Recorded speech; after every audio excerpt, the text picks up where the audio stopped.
वन्दे बालं स्फटिकसदृशं कुन्तलोल्लासिवक्त्रं दिव्याकल्पैर्नवमणिमये किङ्किणेन्दुपुराढ्ये दीप्ताकारं विशदवदनं सुप्रसन्नं त्रिनेत्रं हस्ताब्जाभ्यां वटुकमनिशं शूलदण्डदधानम् ॐ भैरवो भूतनाथश्च भूतात्मा भूतभावना क्षेत्रज्ञक्षेत्रपालश्च क्षेत्रदा क्षत्रियो विराट् मशानवासी मांसाशे कर्पराशे स्मरान्तकृत् रक्तपः पानपः सिद्ध सिद्धिदा सिद्धिसेविता कङ्कालकालशमना कलाकाष्ठातनुकविः त्रिनेत्रो बहुनेत्रश्च तथा पिङ्गललोचना शूलपाणे कडक्पाणे कङ्काले धूम्रलोचना अभिरुर्भैरवीनाथो भूतपो योगिनीपतिः धनदो धनहारी च धनवान् प्रतिभागवान् नागहारो नागकेशो व्योमकेश कपालभृत् कालकपालमाली च कमलनीया कलानिधिः त्रिनेत्रोज्ज्वलन्नेत्रस्ति शिखी च त्रिलोकभृत् त्रिवृत्तनयनोडिम्ब शान्तशान्तजनप्रिय बटुको बटुवेशश्च विट्वाङ्गवरधारका भूताध्यक्षपशुपतेर्भिक्षुकपरिचारका दुर्तो दिगम्बरा शौर्येर् हरिणा पाण्डुलोचना प्रशान्तशान्तिदशुद्ध शङ्कर प्रियबान्धवा अष्टमूर्तिर्निधीशश्च ज्ञानचक्षुस्तपोमयः अष्टाधार षडाधार दर्पयुक्तशिकेशकः भूधरो भूधराधीशो भूपतिर्भूधरात्मजः कपालधारे मुण्डी च नागयज्ञोपवीतवान् जृम्भनो मोहनस्तम्भी मारणक्षोभनस्तथा शुद्धनीलाञ्जनप्रख्य देहमुण्डविभूषणः बलिभुग्नाथो बालो बालपराक्रमः सर्वापततारणो दुर्गो दुष्टभूतनिषेवितः कामिकलानिधिकान्त कामिने वशकृद्वशी जगद्रक्षाकरो नन्तो मायामन्त्रौषधीमया सर्वसिद्धिप्रदो वैद्य प्रभविष्णुरिति वहि अष्टोत्तरशतं नाम्ना भैरवस्य महात्मनः मया ते कथितं देवी रहस्य सर्वकामदं यम् इदं पठते स्तोत्रं नामाष्टशतमुत्तमं न तस्य दुरितं किञ्चिन्न न भूतभयं तथा न शत्रुभ्यो भयं किञ्चित् प्राप्नुयान्मानवः क्वचित् पातकेभ्यो भयं नैव पठेत् स्तोत्रमतस्तुतिः मारिभये राजभये तथा चौराग्निजभये औतपातिके भये चैव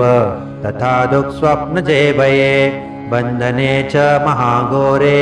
पठे स्तोत्रमनन्यधि सर्वं प्रशममायाति भयं भैरवकीर्तनात् आवाहनं गजानामि न जानामि विसर्जनं पूजाकर्म न जानामि क्षमस्व परमेश्वर मन्त्रहीनं क्रियाहीनं भक्तिहीनं सुरेश्वर मया यत् पूजितं देव परिपूर्णं तदस्तु मे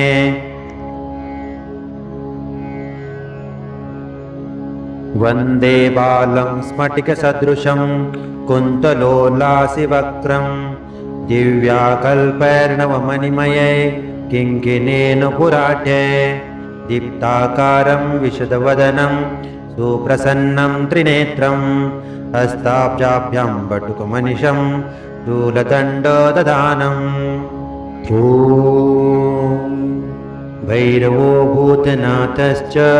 भूतात्मा भूतभावना क्षेत्रज्ञक्षेत्रपालश्च क्षेत्रदा क्षत्रियो विराट् मशानवासी मांसाशे कर्पराशे स्मरान्तकृत् रक्तपः पानपः सिद्ध सिद्धिदा सिद्धिसेविता कङ्कालकालशमना कलाकाष्ठातनुकविः त्रिनेत्रो बहुनेत्रश्च तथा पिङ्गललोचना शूलपाणे कडक्पाणे कङ्काले धूम्रलोचना अविरुर्भैरवीनाथो भूतपो योगिनीपतिः धनदो धनहारी च धनवान् प्रतिभागवान् नागहारो नागकेशो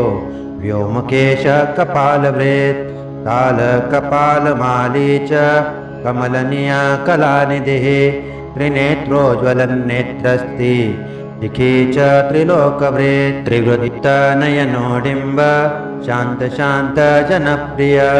बटुको बटुवेशश्च विट्वाङ्गवरधारका भूताध्यक्षपशुपतेर्भिक्षुकपरिचारका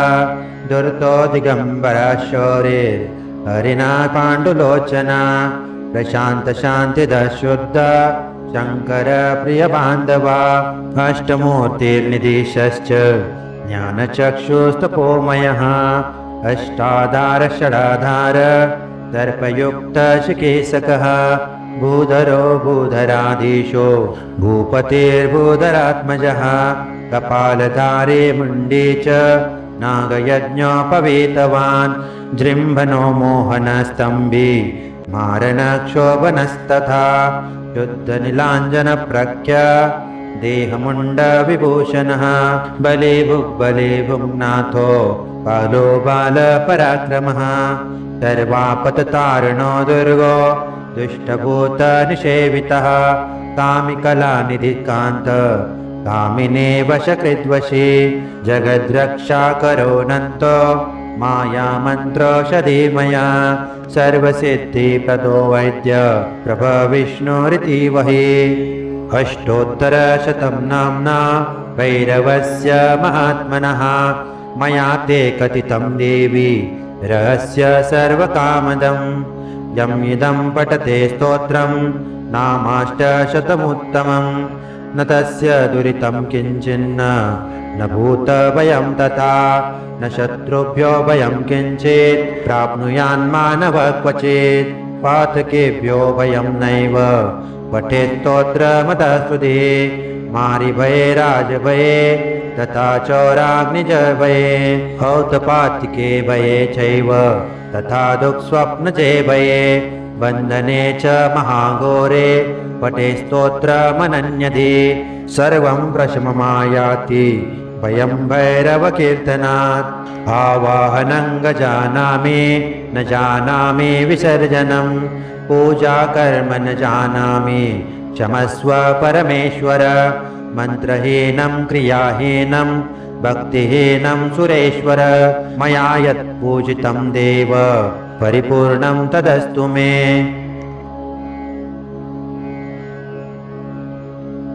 वन्दे बालं स्फटिकसदृशं कुन्तलोल्लासिवक्त्रं दिव्याकल्पैर्णवमणिमये किङ्किणेनुपुराढ्ये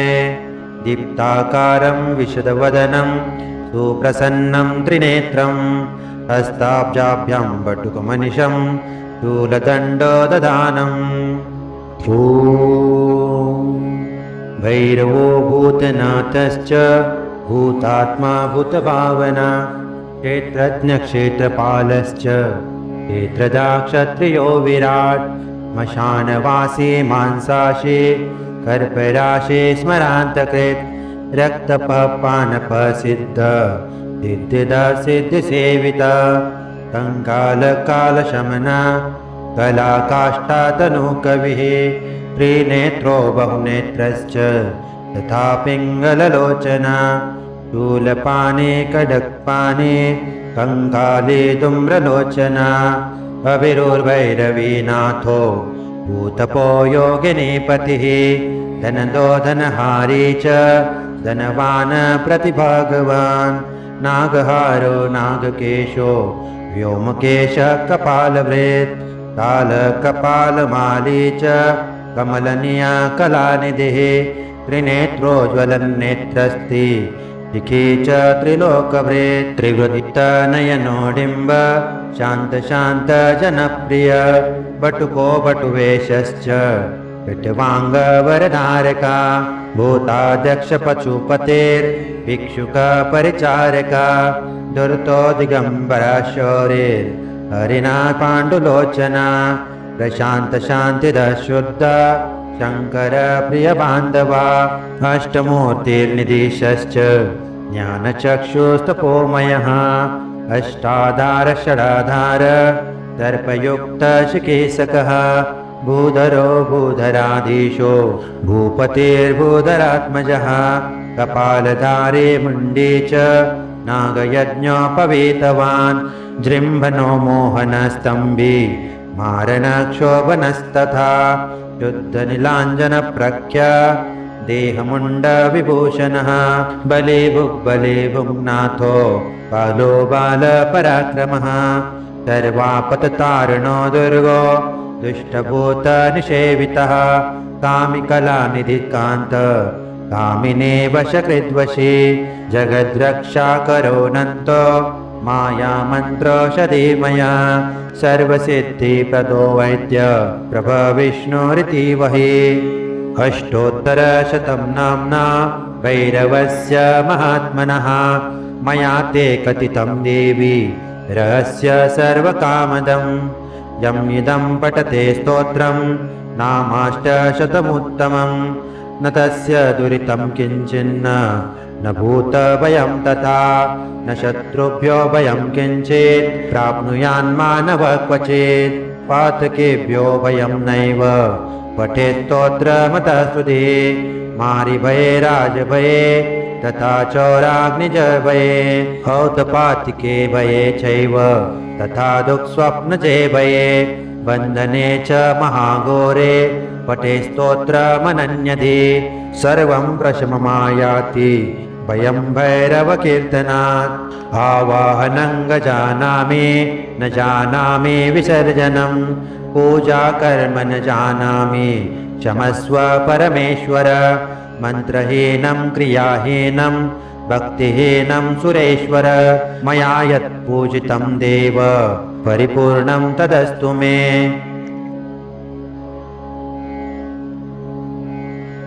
वन्दे बालं स्फटिकसदृशं कुन्तलोलासिवक्त्रं दिव्याकल्पैर्णवमणिमये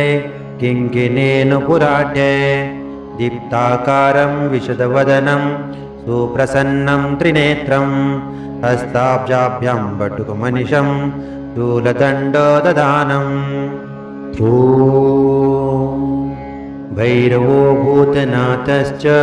भूतात्मा भूतभावना क्षेत्रज्ञक्षेत्रपालश्च क्षेत्रजा क्षत्रियो विराट् श्मशानवासी मांसाशी कर्पराशि स्मरान्तकृत् रक्तपः पानपः सिद्ध सिद्धिदः सिद्धिसेविता कङ्कालकालशमन कलाकाष्ठातनुकविः त्रिनेत्रो बहुनेत्रश्च तथा पिङ्गललोचना शूलपाणे कडक्पाणे कङ्काले धूम्रलोचना अभिरुर्भैरवीनाथो भूतपो योगिनीपतिः धनदो धनहारी च धनवान् प्रतिभागवान् नागहारो नागकेशो व्योमकेशः कपालभृत् कालकपालमाली च कमलनीया कलानिधिः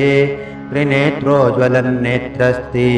शिखी च त्रिलोकभृत् त्रिवृत्तनयनोडिम्ब